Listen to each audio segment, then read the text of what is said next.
रडत रडतच रत्नाताईंनी आपल्या मुलीला स्नेहाला फोन केला. स्नेहा ऑफिसमध्ये होती. ती कामात व्यस्त होती, पण आईचा फोन असल्यामुळे तिने लगेच उचलला. हा आई, बोल ना, काय म्हणतेस? बीपीची गोळी घेतलीस ना तू? स्नेहा म्हणाली. पण आई मात्र काहीच बोलली नव्हती. तिचे फक्त रडायचे हुंदके स्नेहाला ऐकू येत होते. आई, तू रडत आहेस? काय झालं ग? स्नेहा म्हणाली. अगं काय सांगू तुला, ह्या घरात मला काळीचीही किंमत नाही. मुलगा तर बोलतोच, पण त्याचे ऐकून आता सूनही बोलायला लागली. आता तर घरातील सगळे मला प्रत्येक गोष्टीत बोलतात. जगायची इच्छा नाही उरली ग आता. प्रत्येक गोष्टीत रोकटोक असते ग सगळ्यांची. इथे का बसलीस, इथे काय उभी आहेस, सारखं बोलणं सुरू असतं ग. आता होतात ह्या वयात म्हाताऱ्या माणसांकडून चुका, मग ह्यांनी समजून घ्यायला नको का? रडत रडत आई सगळं बोलत होती. आईचं ऐकून स्नेहाला खूप राग आला होता. ती लगेच म्हणाली, आई आधी तू शांत हो पाहू, नाहीतर तुझी बीपी आणखी वाढेल बघ. आणि आई, तू एवढा त्रास का सहन करतेस? ते घर तुझं आहे. काढ दादा वहिनीला घराबाहेर, नाहीतर थांब, मीच आता ऑफिसच्या लंच ब्रेकमध्ये येते. हो ग, ये लवकर, नक्की ये, मी तुझी वाट पाहत आहे, आई म्हणाली. लंच ब्रेकमध्ये स्नेहा माहेरी जायला निघाली. तसेही तिचे माहेर जवळ असल्यामुळे तिचे सारखे येणे जाणे सुरूच असायचे. आल्याबरोबर तिने रीनाला म्हणजेच तिच्या वहिनीला मोठ्या आवाजात हाक मारली. रीना लगेच बैठकीच्या खोलीत आली. तिच्या नंदेला बघून ती खुश झाली होती. ती काही बोलणार तेवढ्यात स्नेहाच म्हणाली, वहिनी काय चाललंय तुझं? तू माझ्या आईला उलट बोलतेस. माझ्या आईला तू उलट कशी बोलू शकतेस? त्यावर रीना काहीच बोलली नाही. म्हणून लगेच रत्नाताई म्हणाल्या, का ग रीना, आता बोल की. माझी लेक अर्ध्या दिवसाची रजा टाकून आली आहे, तुला ह्या सगळ्यांचा जाब विचारायला. हे ऐकून रीनाच्या चेहऱ्यावरचं हसू गायब झालं होतं. ती काहीही न बोलता किचन मध्ये निघून गेली आणि फ्रीजमधून गार पाणी आणून स्नेहाला देत म्हणाली, अगं स्नेहा, एवढ्या गडबडीत येण्यापेक्षा संध्याकाळी ऑफिस नंतर आरामात यायचे ना. त्यावर रत्नाताई म्हणाल्या, का? आता माझ्या मुलीने कधी यायचे हे पण तूच ठरवणार आहेस का? आई तू थांब जरा, मला बोलू दे वहिनीसोबत. काय ग वहिनी, तुला खरंच खूप गोड बोलता येतं बाई, म्हणून दादाला तुझ्या मुठीत करून ठेवलंस तू. आम्हाला नाही जमत असं. रीना मात्र शांतच होती. तिचा चेहरा पडला होता. तुमच्याशी अशी गोड गोड बोलते आणि तुमच्या पाठीमागे मला परक्यासारखी वागणूक देते, म्हणजे मी काय सांगितलं की तुम्हाला विश्वास बसायला नको, एवढी गोड बोलती. रडत रडतच रत्नाताई बोलत होत्या. आई तू शांत हो ना प्लीज. अगं आणखी मागच्या वेळीसारखा तुझा बीपी वाढेल. डॉक्टरांनी तुला त्रास करून घ्यायला मनाई केली आहे, स्नेहा म्हणाली. होऊ दे ग, एकदाचा माझा सोक्षमोक्ष लागू दे बाई. आता जीव खरंच नकोसा वाटतो ग. तशी आता माझी गरज नाही उरली आहे कुणाला, आई रडत रडत म्हणाली. रीनाकडे बघत स्नेहा म्हणाली, कुणाला नसली तरी मला आहे आई तुझी गरज. तुझा सांभाळ करायला तुझी लेक अजून जिवंत आहे. रीना काहीही न बोलता भरलेल्या डोळ्यांनी किचन मध्ये निघून गेली. स्नेहा तिच्या आईचे अश्रू पुसू लागली. हॉलमध्ये आवाज येत असल्यामुळे रूम मध्ये अभ्यास करत असलेली रीनाची मुलगी खुशी रूम मधून बाहेर आली. काय झालं त्या, काय एवढ्या मोठ्याने बोलत आहेस? तुझा आवाज पूर्ण घरभर फिरतोय, खुशी म्हणाली.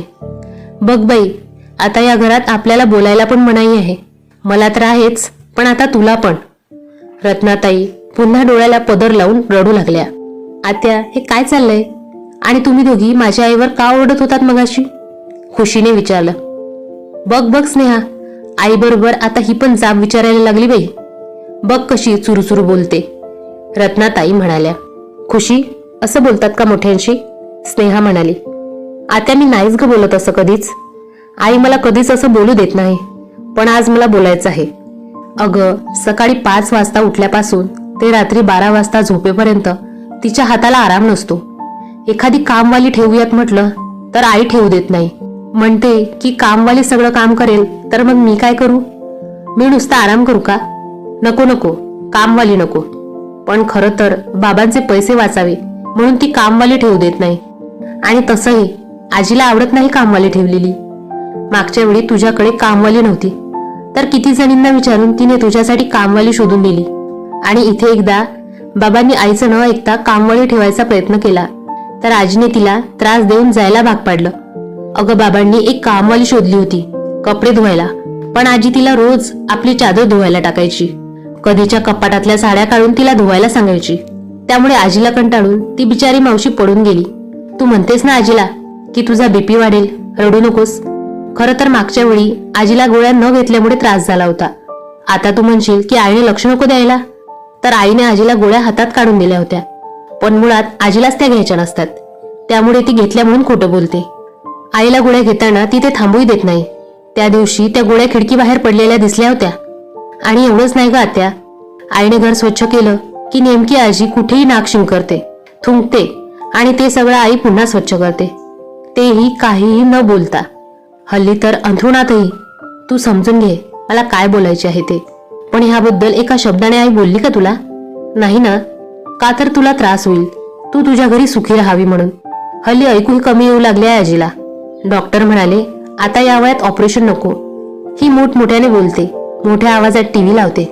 2 खोल्यांचं घर आमचं, कसं अभ्यासात लक्ष लागणार गा तू? तरी आई मला आजीला काही बोलू देत नाही. तूच लायब्ररीत जाऊन अभ्यास कर म्हणून सांगते. आजीला बीपी वाढेल, तिला तेलकट कमी द्यायला सांगितले म्हणून घरात सगळ्यांनाच कमी तेलाचं, थोडंसं अळणी स्वयंपाक. का तर आजीला वाटू नये की आम्ही तिला टाकून चांगलं चांगलं करून खातोय. आजीचा मधुमेह वाढलाय म्हणून आजीसोबत आमचं सर्वांचं गोडधोड बंद. का तर तिला टाकून कसं खायचं? आत्या, माझी आई घरात राहते, जॉब करत नाही, म्हणून आजवर तुम्ही तिला गृहीत धरत आलात. ती जॉब जरी करत नसली तरी घरची कितीतरी कामं करते ती. आणि तिने जॉब का सोडला?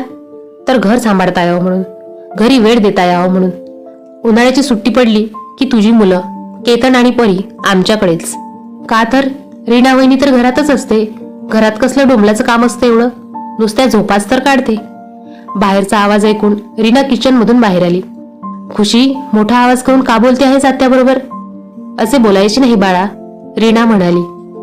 आई तुला माहिती, मी कधी आत्याच्या घरी राहायला गेले की आत्या असंच बोलायची तुझ्याबद्दल. घरात तर असते तुझी आई, घरी तरी असं कोणतं काम असतं? अरे हौस होती का माझ्या आईला घरी राहायची? तुमच्या इतकीच शिकलेली आहे ती, पण आजीने मला सांभाळण्यास नकार दिला होता आणि मला पाळणाघरात ठेवायचं नाही असे बजावलं होतं तिने. खिंडीतच पकडलं होतं माझ्या आईला. राहिली मग घरात. घरी राहूनही 4 पैसे कमावता यावे, घराला हातभार लावता यावा म्हणून घरी ट्युशन घेऊ लागली होती. तर तेही आवडत नसायचे आजीला. मुलांना शिकवायला बसली की काहीतरी काम सांगून उठवायची. त्यामुळे मुलांच्या आया मुलांना पाठवत नसायच्या. काही माणसं फक्त ऐकून घेण्यासाठी जन्माला आलेली असतात. त्यातली एक म्हणजे माझी आई. लहान तोंडी मोठा घास घेते. आत्या, तू ऑफिस सोडून माझ्या आईला जाब विचारायला आली आहेस, पण मला एक सांग, तू स्वतः तुझ्या सासरी नीट वागतेस का? मी तुझ्या घरी सुट्टीला आले होते तेव्हा पाहिले आहे तुला, तुझ्या सासू बरोबर भांडताना. किती छोट्या कारणावरून तू तुझ्या सासूसोबत भांडत होतीस. त्यांनी तर तुला फक्त चहाच मागितला होता, पण तू थकून आलेली होती, त्यामुळे तू किती चिडून बोलत होतीस. इथे तर आजी नेहमी माझ्या आईचे काम उरकल्यावरही काम काढून ठेवते, पण माझी आई कधीही उलट पालटून बोलत नाही. आणि तिने केलेल्या कामाचे आजीला तर अजिबात कौतुक नाही. पण आई तशी अपेक्षाही ठेवत नाही म्हणा. आणि हो आत्या, तेव्हा मी लहान होते. मला आठवतं, एकदा मावशीच्या मुलाचं बारसं होतं. आम्हाला जायचं होतं. बाळासाठी बनवलेली सोन्याची अंगठी आजीने दळून ठेवली होती. आई शोधून शोधून रडकुंडीला आली. बाबाही तापले होते तिच्यावर. आजीला मात्र हसू येत होतं. शेवटी तिला फक्त चांदीची पैजणं घेऊन जावं लागलं. मला खाऊसाठी पैसे देऊन तिने माझं तोंड गप्प केलं होतं. पण तरी मी रात्री आईला आजीची करामत सांगितली. बाबा संतापले होते. तिला विचारायला उठले तर आईनेच त्यांना शांत झोपायला लावलं होतं. मग आत्या, आता तूच सांग, मोठे मन आणि समजूतदार कोण आहे ते? आत्ताही आजी फार चिडचिड करते.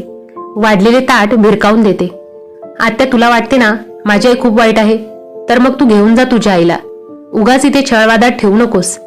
असे बोलून खुशीने आत्यापुढे हात जोडले. स्नेहा म्हणाली, नेलं असतं ग, पण केतनची बोर्ड एक्झाम आहे ना, आणि तसंही नवीन जागेवरचं हवामान सहन होणार नाही तिला. चल आता निघते मी, बराच वेळ झाला येऊन. तेवढ्यात किचनमधून रीनाने आवाज दिला, ताई थांबा, तुमच्या आवडीच्या कोथिंबीर वड्या आणि श्रीखंड बनविला आहे. थांबा, एकत्रच बसू जेवायला. मी पान वाढते. सगळे जेवायला बसतात. तेव्हा स्नेहा म्हणते, वहिनी तुझं पान कुठे आहे? खुशी म्हणाली, हल्ली आजी नीट जेवत नाही ना, म्हणून आई तिला स्वतःच्या हाताने भरवते.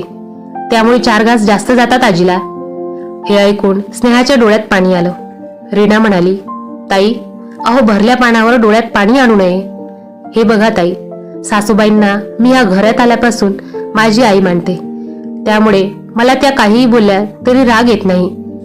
तुम्हाला एक सांगू ताई, जो माणूस आपल्यावर रागावतो, भांडतो, तेवढंच त्याचं प्रेम आणि हक्कही असतो आपल्यावर.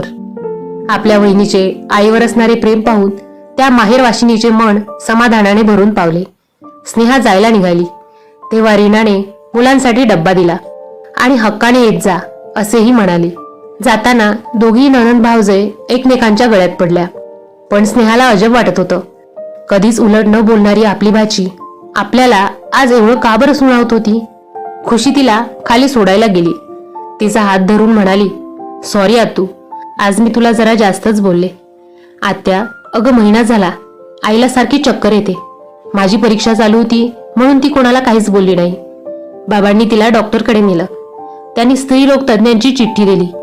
तिथे सगळ्या तपासण्या झाल्यावर रिपोर्ट आलेत, तर आईच्या गर्भाशयात ट्यूमर आहे असे समजले. मला आजीचा आता राग येतोय, कारण आजीच आईला सणवाराला पाणी पुढे जायच्या गोळ्या घ्यायला लावायची.